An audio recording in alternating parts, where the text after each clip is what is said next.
Hello, everyone. We like to say every day is a vacay. And it is today, like it always is, with my brother, Chris Hansen, down at the Vacay Lounge, my co-host. I'm Ryan Alford, your co-host. We're excited today. We've got Tracy Lee Percival, integrative therapist, NLP specialist, breathwork specialist, Reiki specialist. She's a specialist of all things, alternative therapy, and a great healer. We want to get healed today. We're ready. I got my notes ready, my pens ready here on the counter. Tracy, drop some knowledge. How are you today? I'm doing great. Thank you so much for having me. I'm excited for this podcast. Yeah, I'm excited to have you. We've got all corners of the U.S. covered here. I'm at home today with my son Nash. He's not feeling well under the weather. Chris has got Miami covered. I know you're in New Jersey, so we got the East Coast surrounded. East Coast. What's going on? Yeah, exactly. The East Coast Mafia. That's what we are. I'm not sure we passed the Mafia challenge, right now. Chris is looking pretty relaxed there in Miami. Have a hard time. Well, maybe. I don't know. Maybe retired. It's like you might go play some tennis or something, or you might get hit somebody with his tennis racket. So, Tracy, I'm going to just go right at this, because Chris is much more well-versed than I am, but we're going to get to your background and everything like that. But what is an energy healer? We've talked to healers, we had scalar, we've had different ones, but I'd love, what is the exact definition of that for you? Well, for me, an energy healer is someone that can bring our energy back to balance, back to its natural state. And we do that through different modalities and different techniques, because everything around us is energy.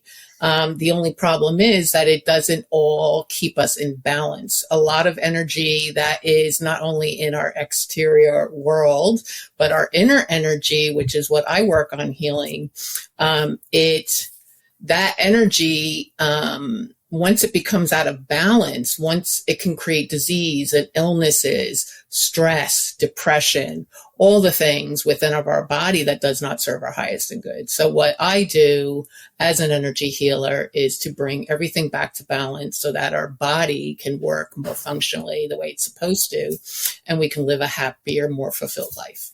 I like it.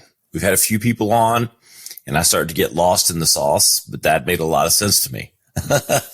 So, look at that. Yes, I love it already. We're off to a good start. All right. So backing up from there, Tracy, let's give our audience a little bit of your history. I'm sure like anyone we have on the show, we could talk for half an hour on or hours, depending on everything people have gone through and done. But let's delve a little bit into your background, set the table for everyone on, exactly who Tracy Lee Percival is. So Tracy Lee Percival is a lot of things. I'm a multi-dimensional entrepreneur. I do so many different things, but my history is I started out in the beauty industry. I was a salon owner at 22 years old, and I was very successful in that business. I sold my business when I was when I had my now 20-year-old son. And I wound up diving into some other things in real estate. But then I got this opportunity to work in Manhattan and with a celebrity hairdresser. And I started working for her. And I became a very world-renowned celebrity manicurist. I traveled the world with not only celebrities, but the top photographers, videographers, models, amazing teams, led fashion shows for the top designers. And it was a truly amazing career. With that, it brought me into the eyes of brands. So I became a brand consultant, and I would consult with a lot of beauty brands and in New York. And that was probably the last 10 years of my career, was primarily consulting, business consulting, product consulting, trend forecasting, that kind of thing, with some of the largest brands, beauty brands in the world. And, but the pandemic hit and everything shut down. And so I was just chilling at home on my couch, doing nothing, waiting for something to happen. How many manicures did you give yourself? I'm just kidding. Like sitting at home. A lot. A lot.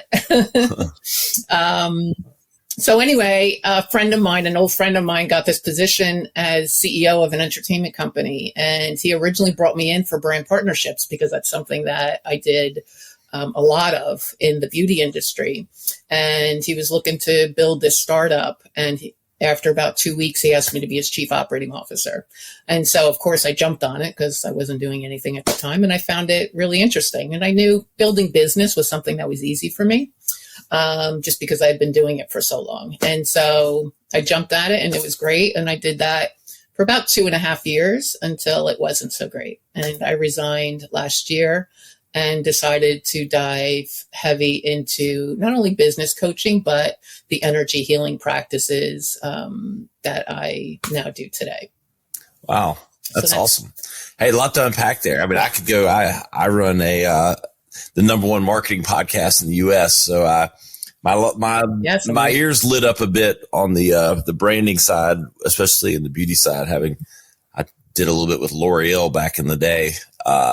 And so I know that's quite a switchover from brand consulting and data and all these things. And not that there's not data in healing, but it just seems a little going from the sciences to the arts in a way. It's kind of like where my head went. Must be really well rounded mentally to be able to cross all those paths. It took a lot. I mean, it was a process, it didn't happen overnight. Like all of a sudden I was who I am today, you know, I mean, I've been doing energy healing for a decade, but never did it as a business per se. I knew that I was connected to energy from a very young age. Just even in my salon alone, the minute I would touch somebody's hands, they would be like, oh my God, like my whole week just appeared. Or the minute you grab my hand to start working on me, like I just feel instant relaxation, and so I've been aware of energy and how to use it. But back then there was no internet. There was no way to, to figure out what was going on with me. Nobody openly talked about it, so I really had no clue what it was. And it wasn't until I was at the Ludlow House in New York City meeting a friend for cocktails, and she was there with a friend of hers, and I hugged her and I felt like a metal rod was going through the middle of my chest. And I jumped back and I was like, whoa, what the hell was that? And this girl said, what did you feel? And so I told her, and she grabs my hand real tight and she's like, eyes are closed, and she's just staring at my hand. And I'm looking at my friend like, what's going on? What is going on? This girl what? Yeah. And so she looks up at me and she goes, you're a healer. And I was like, okay. And she goes, no, you've been a healer for many lifetimes. Do you do Reiki? And I said, no. She said, well, your gifts are beyond Reiki, but you have to start there. Wow. And at that moment, my entire life made sense. All the energy and the feelings and the intuition, empath, being able to see things in my mind's eye before it happens. So many things that just flashed at that very moment. I was like, holy shit, and of course, now I wanted to pick her brain.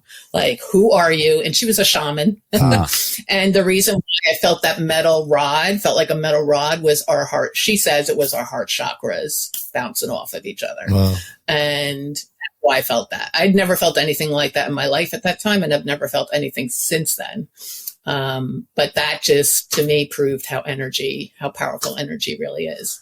Do you feel energy? Like, I'm going to make it personal. Do you sense energy like with us digitally, or is it all in person? Yeah. No, it's digitally. It's even not digitally. Okay. I can feel it if I think about somebody, or, most of the time it's an intuitive hit. It comes to me first. Yeah. So someone will pop into my head, and then all of a sudden I'll see them, or they'll pop up in my email, or they'll call me or something like that. That happens. That's all energy. So for all the time. Doesn't believe in energy, right? I mean, we've all experienced that. So so everything you said, I'm totally on board with. Like, to me, I'm like, totally get it. Felt those, not maybe quite that strong. Again, I'd said this before we recorded. There's a lot of things now I believe that 4 or 5 years ago I would have been like, dude, you're fucking crazy. Like all this fairy tale mumbo jumbo. But, and I'm saying this for the audience because what you said like is powerful. But when I think of the most simple example of when you think of someone, oh, I'm going to call my friend, and then they call you that afternoon, or someone you maybe haven't talked to in 3-4 weeks, where you're like, what the fuck? Like, and it's almost, and I had a conversation even this weekend with, when you first get in a relationship with someone that you're kind of vibing with, you might like them. All the old people, the exes, everyone comes out of the woodwork all of a sudden. Where that to me is like, there's energy happening behind the scenes that we all experience, but we might not have the self-awareness or consciousness to identify it as that. We chalk it up to coincidence or rare. Right. Exactly. That's why I think if everyone could zoom out and look at those, because I've used that example with many, many people. Of even happened to me 3-4 days ago. I called a buddy and he goes, man, your ears must be burning. I was just thinking about you. It's like, that's the most basic example of that on the quantum level, right? That it's all tied. It seems invisible, but it's all there. Exactly. And that's exactly how Reiki healing works. Can you explain because Reiki, through like, energy, the most simple version of it?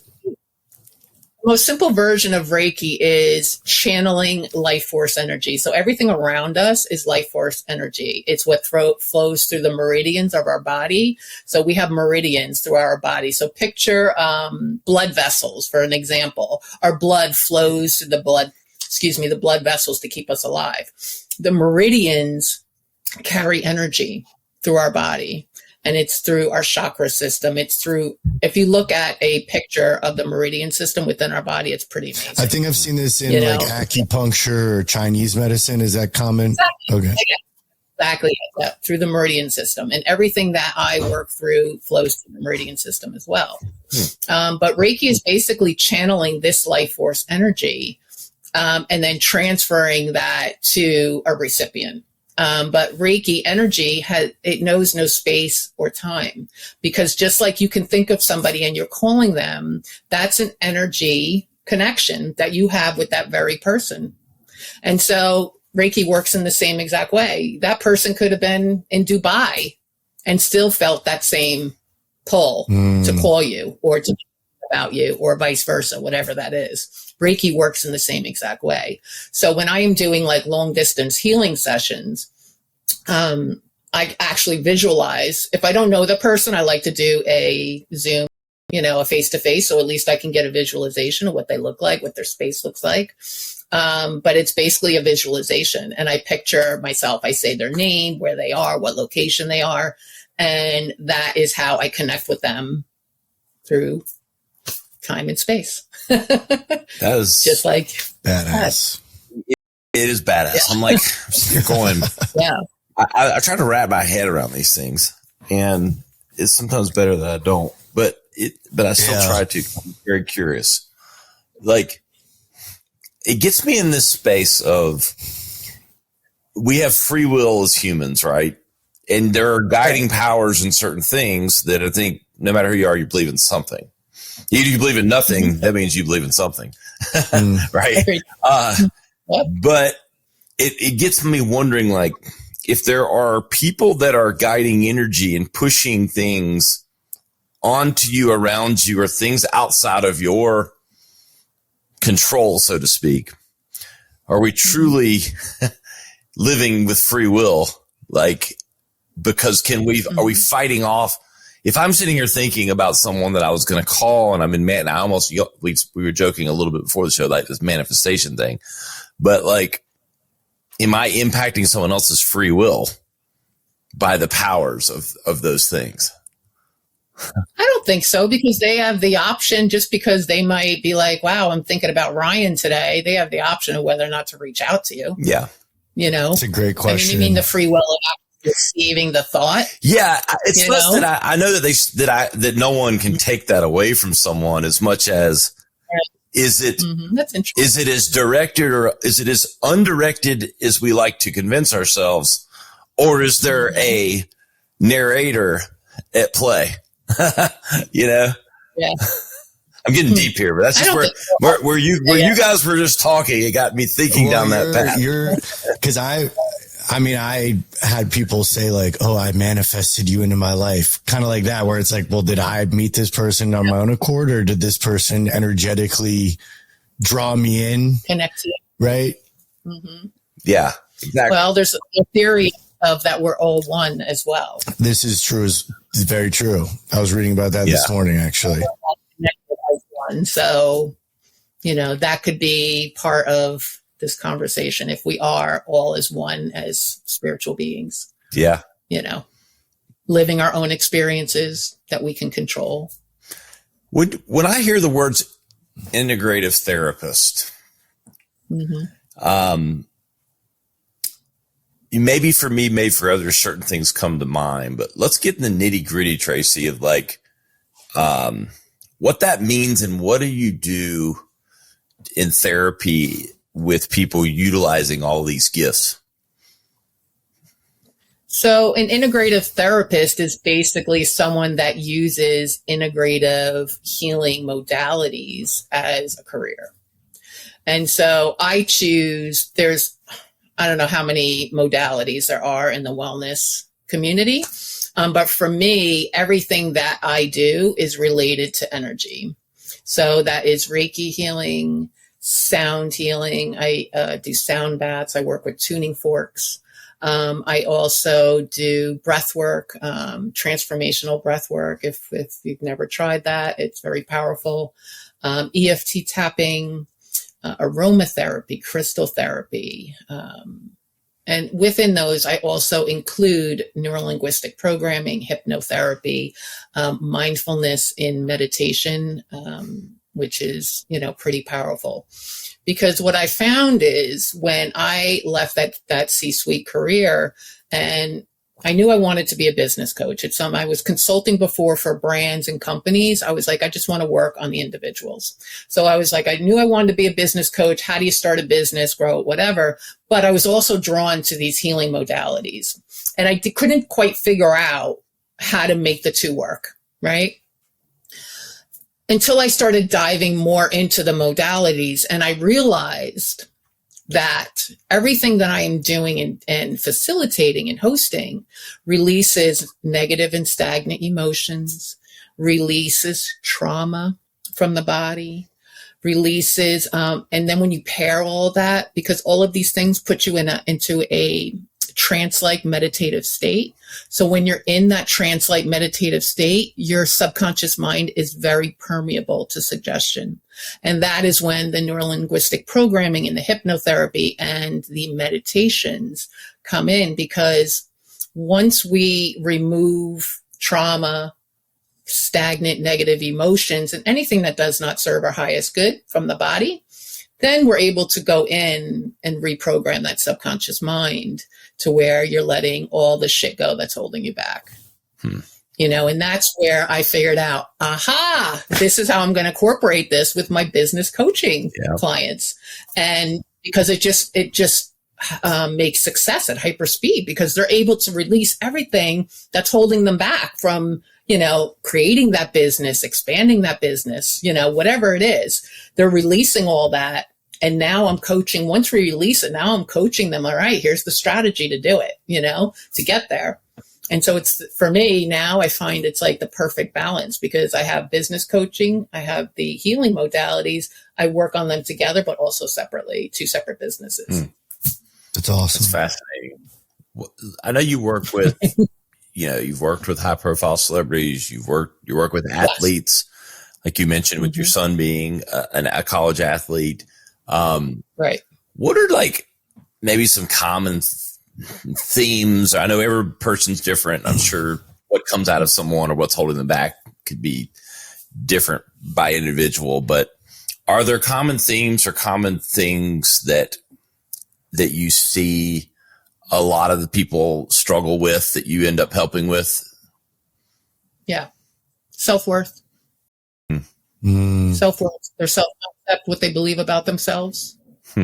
I would say 99.9% of everyone I work with, including celebrities, have a self-worth issue. I feel like I've heard that they don't value themselves enough. They're not feeling worthy of success. They're not feeling worthy of their next level. They're not feeling worthy of leaving a 9-to-5 that's nice and safe and creating their own online business. Who am I to be successful? Right. Who am I wealthy? Especially because we're all products of our environment, of our childhood and childhood experiences. And most of who we are as human beings has been developed from our very own parents or caregivers, whoever that may be, and because those beliefs are transferred to us. Our parents share their beliefs with us, and we take on those beliefs, not knowing whether it's right for us or not right for us. And sometimes it's our grandparents. Sometimes it's a teacher at school. Sometimes it's a kid that bullied you in school, that you may not even remember now, but it happened when you were 8 years old. And you know what? It's still affecting your self-worth today because that person made you feel like shit and made you feel like, this big. I've heard so you many. Know what I mean? You're carrying that for 40 years. I've heard a lot of celebrities, like looking back now that you say that, always be like, this is because my 8th grade teacher said I wouldn't be anything.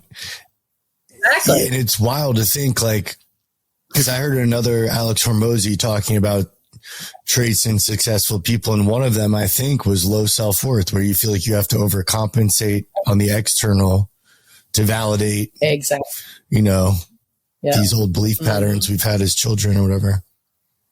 So true. And celebrities most of them are pretty insecure people. Yeah. I have to tell you. In the spotlight all the time, every red carpet, they get nervous, and what I do, when I'm working with them, a lot of the times is stress and anxiety release. It's not something that I would walk into a situation and be like, you're struggling with your self-worth. But, I know how to, to mitigate that in a nice, gentle way without actually having to call them out on it because people get defensive, call them on their shit. Well, yeah. The ego likes to flare up. Yeah, exactly. Mm-hmm. Yeah. When you're working with someone, and I know I love for the audience to get hyper specific, for what someone can expect. Walk me through a session, from, at the high points of beginning to end. And do you, in having so many tools in your tool belt, is it, do you go in knowing which one you're using? I mean, I'm hiring you for breath work, or I'm hiring you for Reiki, or are you pulling out the tools depending on what the person needs? Yeah, pretty much. If I'm doing a one-on-one session, that's exactly what it is. I discuss with them what they're feeling, what they want to work on, and that's how I decide what modality I'm going to use with them. Yeah. And, one-on-one sessions also, they're custom curated. So they have a very custom meditation or hypnotherapy or, whatever it might be. It's very curated to them and their specific needs. But I also host group events here in New Jersey. And, those are amazing. And those are usually a general theme for the event. So it might be about, self-love or letting go, forgiveness, detachment, manifestation. I know you don't believe in it, but it works. I believe it. My wife doesn't believe in it. Well, we consciously manifest every day, every minute of our life, but you can consciously manifest as well, which is a completely different story. Yeah. Yeah. But yeah, it's curated, it's custom curated. And the events are usually theme based, so people come if they're holding on to something, or if they want forgiveness, they might come to a sound bath based on forgiveness. Breath work is all about, for me, trauma release. just letting go. We store trauma in the cells of our body. The breath work that I do, I can't even one session transforms people. Of course, you need more because we're human beings, but one session is very transformational. It takes people to another place. People are either laughing, screaming, crying. They might astral project. They might levitate. They might leave their body and travel around the room. It's the wildest modality for sure. Is there any, yeah, all it's right, pretty cool. let's go down that path. Is there any, at-home tips on the breath work? Because I find breath work fascinating, and that's one of the things I feel, and I've done it. Like I don't know that I've been traveling around the room, but like you feel it when you do it. Yeah, and it's a very specific modality though of breath work that does that. Is there anything you can tell our audience? Like, all right, here's a few types of breathing techniques or things that are, can we give any insider Tracy Lee Percival secrets here today on the podcast? Not real secrets, but as far as breathing, I mean, box breathing is the easiest and fastest way. That's my go-to. To just let it go. Yeah, and to just bring yourself down to a calm state, or to start your day, or to get your mind right. Box breathing. Box breathing. F-O-X? Box. Oh, box. Yeah, box breathing. Yes. Yeah, Tracy. What is box breathing? Box breathing is breathing in for a certain number of seconds, holding it for a certain number of seconds, letting it go for a certain number of seconds, and then holding it for a certain number of seconds. Okay. So you breathe it in, it's like this.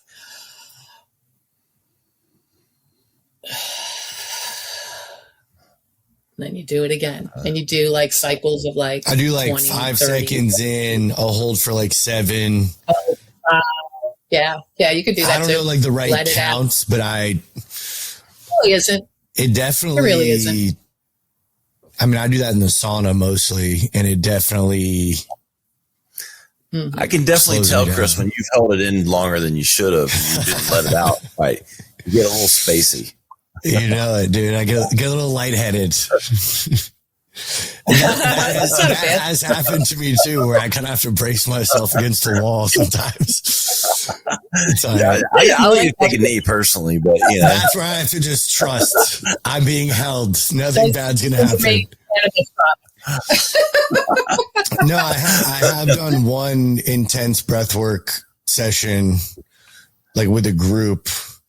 That was completely different. Like that was, my hands were clenching up, my forearms. I just felt, I definitely felt in a different dimension, you could say, or in that theta state a little bit, but I felt so good afterwards. And now even us talking about it, I'm even more, cause we had another breathwork specialist on around 2 weeks ago. Yeah. And everyone just raves about it. So I'm like, all right, I need to lean in a little bit more on this. Yeah, it's deep. That kind of breath work that you've done is very deep. I don't know where you had it done, but everything that I've done has changed my life, like within the first or second doing it. And after doing the first time I did breath work, this kind of breath work was during the pandemic.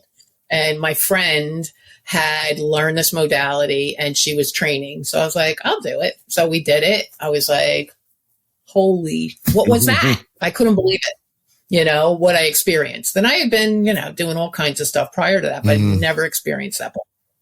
And so the second time I did it was with her teacher in a group setting virtually. Because again, it was, we were in lockdown, and doing it through him, I was like, same thing. I was blown away. Wow. I was like, wow, I have to teach this. I have to share this with the world. Like, this is amazing. How you feel afterwards. Really amazing. And just letting it go. Like, you have to understand with breath work, we don't breathe properly. I don't know if you went through this with your previous interviewer, but the whole reason why breath work works is because we're being taught to breathe through our diaphragm up through our lungs to cleanse our body. And if we're not doing that, we're only breathing through our lungs, right? And so, because we're always in fight or flight, so we're not breathing properly. Look at a baby, they breathe through their belly. If you look at a dog, they breathe through their belly. They're not breathing through their chest. I'm breathing deeply So as you're saying this right now. It's reminding me to breathe, honestly. When you breathe, I mean, our immune system rests there, our serotonin rests there. So when you breathe through the belly, out through the lungs, it's very cleansing, very healing. Yeah, and we hold a trauma in our cells of our body, but we also hold it inside of our gut. I need a breathwork session with Tracy Lee. I think that's what I need. Yeah, do it. Yes, let's do it. I'm like sitting here like I've it's been so long, it's been several years, like trying to remember how to breathe through my stomach. Like that's how foreign it is, and it shouldn't be. Yeah. You know, right? And that's all trauma induced, from kids. Like something happened to us that made us like all of a sudden just start breathing and feeling the need to breathe through our chest, I notice it in the car, in traffic all the time. I realize how much I'm holding my breath, like in rush hour. And I'm like, dude, breathe. Like, yeah. Let it go. Get out of this. But everything in our society is grabbing our attention, and it keeps us in that fight or flight. Even waking up, and checking your cell phone first thing. It's like immediately throwing you into that rushed state. The energy. Mm-hmm. Is exactly. Do you like working with celebrities? Yeah. I mean, is it like you said? There's probably certain types. If it's high maintenance. The people that I work with, I've been working with a long time. Okay. So I like them. If you asked me when I was in my beauty world working with them, it was a necessary evil. Yeah. And I say that, because they're not all nice. And they're not all respectful, and they don't treat you kindly. And there's been plenty that I've been like, I'm not working with them ever again. Do you care to name any names here on the Vacay podcast? I'm just kidding. No. Sort of. Maybe privately, but no. What? Talk about. There's plenty. There's really cool people. Like, what is like you've worked with so many people, I'm sure, but like any like just killer stories, not even naming names, or just like they went from A to Z, on something just transformational that, like really excited you. Yeah. Are you referring to celebrities No, or just in general? Anyone. Oh yeah. I mean, I've had people find the love of their life. I've had people that have doubled their income, like quickly, like in a matter of like months, get these crazy opportunities, like job opportunities or media opportunities. It's all about everything that we do in this modality and healing it's all set with intention. So, especially because I do a lot of subconscious mind work, that intention setting is really important, because it's really what's going to tell your subconscious mind what you want from this session or in life or in your future self. And so, I mean, I've had crazy things like in 24 hours, people are like, oh my God, like I just got an insurance check for $5,000. And I was just like, trying to like think about, increasing my income. And then like 24 hours later, they're like, oh, by the way, here's your insurance refund or whatever. There's a lot of crazy stories, but everything I do is, I feel like it's not usually a one-hit wonder. It takes time. It's a practice, just like meditation. It's not something like you can't do breath work once and be like, I'm good. Right. You can't do, Reiki once and be like, I'm good. If you continue as a practice, you're going to just evolve as a human being in general. But I feel like, once you do that and you bring your body into that natural state, you're going to be healthier, because now your body's not fighting, disease and illness and things like that. I'm working with someone who is a cancer patient right now. And when you see a cancer patient and their numbers go up, after they started working for you, I can't even tell you what that felt like, you know, and not that I'm taking credit for her healing. Sure. She's healing. I'm just guiding the body and her energy within the body to bring it to balance so that her body can do the healing as it should, as it's meant to do, you know? I know gratitude's a big thing for you. How do you work that in? I mean, it's, you know, I know you read a lot about that being a big part of your healing and how you talk with people. I mean, is that just something you work in, like into your sessions with people? Yeah. Every session closes in gratitude. It's like literally like calling out the things you're thankful for. Yeah. It raises your vibration. Yep. Yeah. So immediately, no matter what state you're in at the end of the session, it raises your vibration in that gratitude, because now, like I said, when your subconscious mind, your cells are in balance, your heart, your chakra system, your energy centers are all aligned. Your heart is wide open at this point. You know, sharing a moment or a thought. Shifts your perspective of your whole reality has changed. Exactly. Yeah, for sure. Yeah. Well, I think we sometimes focus too much on the negative. I mean, and we all do, like, oh, what am I trying to fix? Yeah. Well, sometimes being thankful for everything that doesn't need fixing or may have already been fixed. And, you know, you're living in a moment that you should be thankful for versus feeling sorry for yourself or whatever it might be. Right. Exactly. And, you know, the funny thing with gratitude is when you make it a practice. So every day before I even open up my eyes, I thank God for another day, God, higher power, source, whatever you want to call it, for another day in this world to be amazing and to impact it. And I don't even, like, I say it before I even open up my eyes, you know, and then when I open up my eyes, I think of other things I'm grateful for. You know, I usually look out my window because my window's like right there, and I'll look at my window and just think of like a couple of things I'm grateful for, but it immediately makes me smile, makes me feel like, all right, today's going to be a fucking great day. Let's go. You know? Yes. It's good. Last thing that I had, Tracy, I mean, what do you think about dreams? Are you big, like, is that part of any of your stuff, like the meaning of dreams or anything? I know that's like not your specialty per se. I used to be into that when I was younger. I used to have a dreamer's dictionary and try to decipher my dreams. My youngest son has dreams, and for him, the dreams happen. They come to life. So, you know, that's pretty powerful. You know, the dreams, I mean, I don't know if you guys are a fan of Dr. Joe Dispenza or the like, but dreams, they say that, you know, people who don't dream, they have calcification on their pineal gland, which is where we are able to connect to source, divine, our higher power.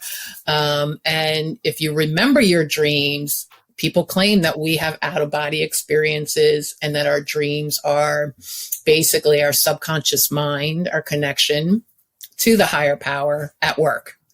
And so that's why, you know, before you go to sleep, you should not be watching, you know, murders on TV or whatever, because your mind, your subconscious mind's going to start working to process whatever it is you're seeing right before you fall asleep. For me, I do listen to guided meditations. I have my own guided meditations as well, that are on Spotify.